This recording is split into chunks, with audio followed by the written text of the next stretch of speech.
అరే ఆగండి ఆగండి మావా బ్రోస్, మీ నుండి ఎక్స్పెక్ట్ చేసేది చిన్న లైక్ చేస్తారని ఆశిస్తున్నా. అలాగే ఈ మ్యాచ్ లో ఎవరి పర్ఫార్మెన్స్ నచ్చిందో తప్పకుండా కామెంట్ చేయండి. అరే పరాగు, ఓ ఇంజూర్లో తలకలాడుతున్న పరాగు, ఎస్ఆర్ వచ్చిన ఎలిమినేటర్ లో పిసికే పాటికి ఈ క్వాలిఫైర్ 2 లో కూడా మమ్మల్ని పిసికేద్దామనొస్రా. లాస్ట్ కి ఏమైంది?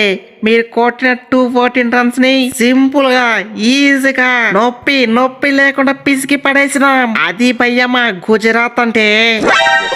అరే ఏం చేద్దాం కిల్లు, మిమ్మల్ని ఇక్కడ వత్తికనే బత్తాయి జ్యూస్ లెక్క పిసుకుదామని వచ్చినా, కానీ బ్యాటింగ్ లో అయితే ఒక 230 రన్స్ వచ్చింటే బాగుందనిపించింది. అయినా బౌలింగ్ ఒక్కరంటే ఒక్కరికడ మంచిగా అయిపోతే ఎలా?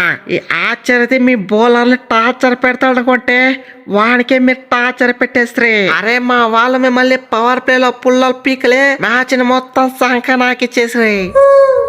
అరే గుల్లు, ఏం బ్యాటింగ్ బాయ్. అరే 53 బాల్స్ కి ఏకంగా 104 రన్స్, దాంట్లో 15 4లు 3 6లు, మొత్తం 196 స్ట్రైక్ రేటు. నువ్వైతే ఆ రాజస్థాన్ బౌలర్ ని చెడుగుడాడేసుకున్నావు. అరే గిల్లు, నువ్వైతే తోపు తురుంబయ్యా. ఈ సెమీఫైనల్ లాంటి మ్యాచ్ లో చెడుగుడాడేసుకున్నావు. నీ కెప్టెన్సీ నాకెంటో చూపించావు.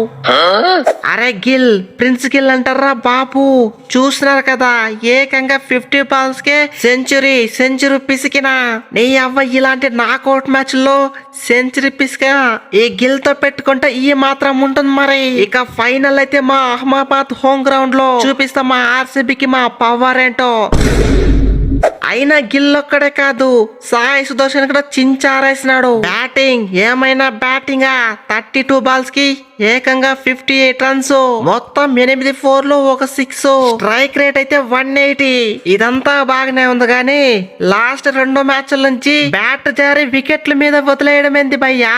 అరే ఆర్సీబీ మ్యాచ్ తోనూ అలానే చేసావు, ఈ రాజస్థాన్ మ్యాచ్ తోనే అలా చేసావు. ఎట్లా టైం బాగుండి స్కోర్ 160 అయినప్పుడు అయినావు, అదేదో పవర్ ప్లే లోకి పడిపోయింటే పరిస్థితి ఏంది?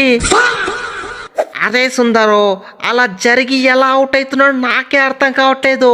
అరే నా చేతుల్లో బ్యాట్ వాటిగానే తిరిగి ఆ వికెట్ల మీద పడిపోతుంది. చూసుకుంటా ఫైనల్లో ఇలా జరగకుండా చూసుకుంటా ఈ మ్యాచ్ లెక్కనే వాటిగానే మ్యాచ్ ఇన్నింగ్స్ ఆడతా.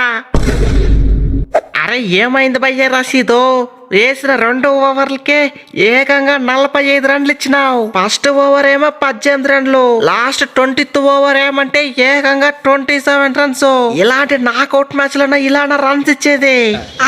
అరే ఏం చేయమంటావు సిరాజు, ఫస్ట్ ఓవర్ ఏమో ఓకే 18 రన్స్ ఇచ్చేసిన, పోయి 20th ఓవర్ నాకు ఇచ్చే చెప్పు. ఆ లాస్ట్ ఓవర్ ఎవరికి ఇచ్చినా రన్స్ వట్టిగానే వస్తది. బాల్ కొంచెం కూడా టర్న్ కాకపోతే నన్నేం చేయమంటావు? అందుకే రన్స్ పోయింది. అయినా రన్స్ ను కట్టడి చేయడానికి కారణం జేసన్ హోల్డరే. బౌలింగ్ ఏమైనా బౌలింగా, 4 ఓవర్లకి జస్ట్ 22 రన్స్ ఇచ్చి 2 పుల్లలు పీకినాడు. హలో మై డియర్ బౌలింగ్ ఆయుధాలు, మీరైతే రెడీ అయిపోండి. ఇక ఫైనల్ వచ్చి మన అహ్మదాబాద్ గ్రౌండ్ లో మనకు అనువనువు తెలుసు.